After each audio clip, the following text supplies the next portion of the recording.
ভারত যদি বন্ধুত্ব দেখায় বন্ধুত্ব পাবে, কিন্তু ভারত যদি বাংলাদেশে আধিপত্যবাদ বিস্তার করতে চায়, বাংলাদেশের 18 কোটি জনগণ সেটা রুখে দেবে।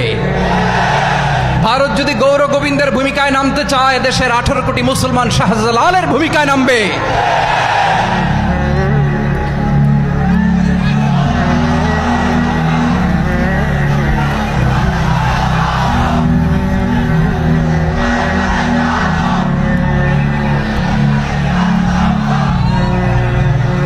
প্রিয় ভাইয়েরা, আমরা বন্ধুত্বে বিশ্বাসী, শত্রুতায় নয়, ঠিক কিনা বলেন? আল্লাহ আমাদেরকে বোঝার তৌফিক দান করুক। তাহলে এই যে তারা বলেছে এদেশে সংখ্যালঘুরা কষ্টে আছে, দুঃখে আছে, এটা কি ঠিক? বলেন, এটা কি ঠিক?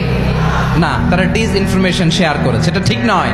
আমার প্রতিবেশী বন্ধু রাষ্ট্রকে বলবো, আপনারা এটা করবেন না, এটা করবেন না। আমরা শান্তিতে আছি, আপনারাও শান্তিতে থাকেন, আমাদেরকেও শান্তিতে থাকতে দেন।